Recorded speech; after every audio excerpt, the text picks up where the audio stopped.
I'm Daniel Ruiz. I am the Director for Smart Cities and Land Mobility for Angoka. Some of you may be aware of Angoka. It's a startup specializing in cybersecurity and in particular in the flow of information from machines to machines. So anything that is Internet of Things enabled will benefit from what we do. And what we do effectively is create data security systems for high value assets and processes. Try to take a step forwards and future proof what already exists in terms of things like public key identification and other simpler forms of cyber security, but making sure that when we get the full performance out of quantum, for example, that we are ready for that and can make sure that our critical systems are protected. Angoka has been going for 3 or 4 years now. We're based in Belfast, in Catalyst, and really enjoying being based in Belfast because of the resources are there, the kind of the backing, the kind of the commitment to this whole field of cybersecurity, the resources, the skills that are being created from the universities there, and just the energy that we feel from being in Ireland. That said, we have also set up a base in The Hague in Holland, and that's really why I'm here today, to tell you a bit about why we're doing that, what we're doing, and what's helping us grow in the Netherlands. The reason why the Netherlands is an interesting market for us, and with the Netherlands, I kind of cluster the whole of the Benelux countries, so Belgium, Luxembourg as well, is because there is a high degree of investment by those governments in the kinds of infrastructure that we believe benefit from our proposition, in particular in traffic systems, but also in defence, in high value manufacturing, and interestingly enough, in agriculture. In the Netherlands, the kind of the technology that's going into growing flowers and fruits in the Netherlands is astonishing, really, for someone who comes from the Midlands of England, where that kind of activity is not quite as advanced. There's an understatement. So defence, agriculture, high tech, transport, and transport is my personal background. Bit about me: I have done various things, including running traffic for London.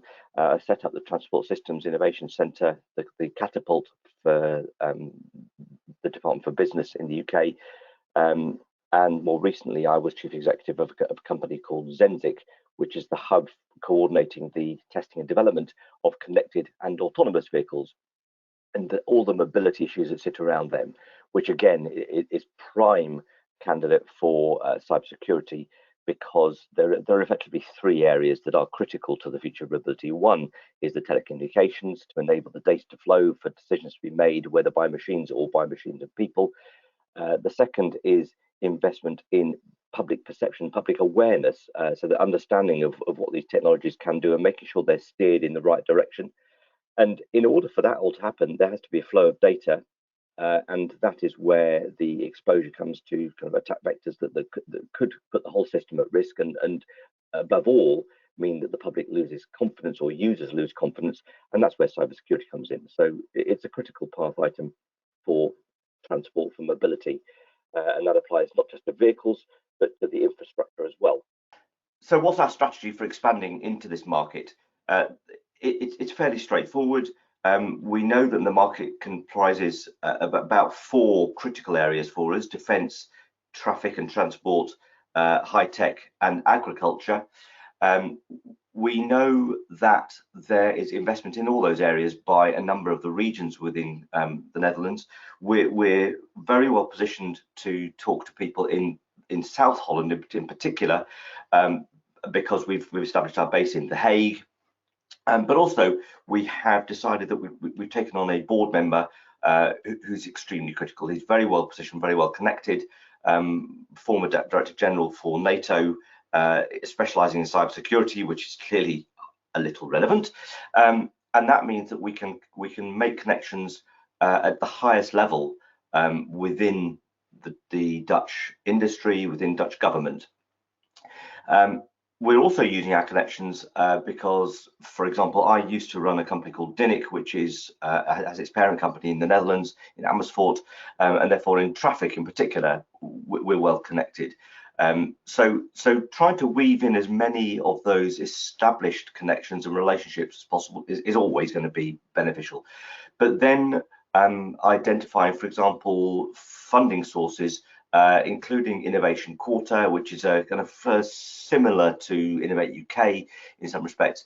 Innovation Quarter, we've made inroads with, and they're supportive and helping pointing us in the right direction. We, of course, are benefiting from our support from Invest in Northern Ireland in encouraging us to get out there. I mentioned Innovate UK. Innovate UK have had some funding competitions for companies like ours to invest in expanding into other markets. We went to them and said, well, we have some plans for the Netherlands. This is the kind of the timeline we're looking at. These are kind of the activities we're looking at, and they have funded us to the tune of about £30,000, which inevitably would have been very useful for travel to and from the Netherlands and organising face-to-face meetings. That is one of the things I'll come back to in a second, because it's obviously been tricky. But in summary, with networks, alliances, with funding sources being identified, and with a presence in the country with that registered office and a Dutch board member, that kind of encompasses our strategy. What progress are we making? Well, because of COVID, it's been a little slower than we would have liked. It's been impossible for us to either go to the Netherlands or for our board member to come over to Belfast, and that's been frustrating, has to be said. But we have used audiovisual means and video conferencing and so on. That's great, but it is limited, and we're hoping that things are going to start to open up over the coming couple of months. All signs are moderately positive that we will be able to get over there and actually organise some round trips to sit in front of our already maturing relationships with companies like KPN, the telecommunications company in the Netherlands, with the Future Mobility Park in The Hague, and the Future Mobility Network, to mention but three. So over the next couple of months, we're going to be doing that. We already have engagement with some of the European projects. One in particular is the 5G Blueprint. That's a collaborative project which is looking at how teleoperations of autonomous vehicles and semi-autonomous vehicles can be made secure and can be optimized. Putting the cyber layer that we bring on top of that will add a lot of value, and that's recognized by the current participants. So we've got a way into those companies, which will go faster when we're face to face, but is already moving. One thing I haven't touched on is the cultural aspects. And having worked, as I say, for a Dutch company for a while, where I was the only non-Dutch member of the board, and having worked with our board member now and the companies I mentioned previously, it's a very interesting country. And it was once described to me as a country where they speak perfect English, but it's a very different language from our own English. And that is because of the culture. They are generally, sounds a bit rude, but Dutch people, in my experience, are exceptionally open, very frank, and English people sometimes struggle with that degree of frankness. But actually, we should welcome it, because it saves an enormous amount of time. If you have a question, you can ask it, and you will get a straight answer, even if it's an uncomfortable answer. And I think that's fantastic. So that's something to embrace. The fact that the generally Dutch people, especially industry, of course, do speak exceptionally good English, makes it easy again to work in the Netherlands.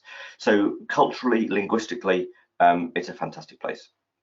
I'm going to start to draw things to a close, and in summary, we have benefited from the support we've had from Invest Northern Ireland in establishing ourselves in Belfast. The encouragement we've had to build bridges elsewhere is also very welcome. The bridge we built to the Netherlands is helped by that foundation in Belfast, coupled with funding, of course, from Invest NI and from Innovation UK, Innovate UK.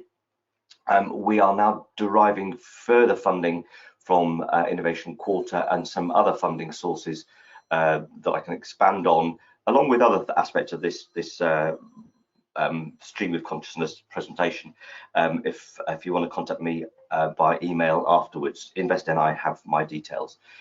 So the funding is being lined up, the presence in the country we have, and building those networks, those alliances, is something that we're working on very hard now that we have a presence. There is an enormous amount of opportunity because they are a forward-looking country. They have an increasing interest in cybersecurity, as does the UK. But I know that there have been some policy changes or policy evolution in the Netherlands recently, which mean that investment in AI and cybersecurity and similar technologies are very much on their radar, front of mind. So I'd encourage any other cybersecurity or tech companies to look into the Netherlands. I can't unfortunately attend the Q&A, but as I say, Invest NI have my contact details. I'll be very pleased to answer any questions you have afterwards. Thank you very much for listening.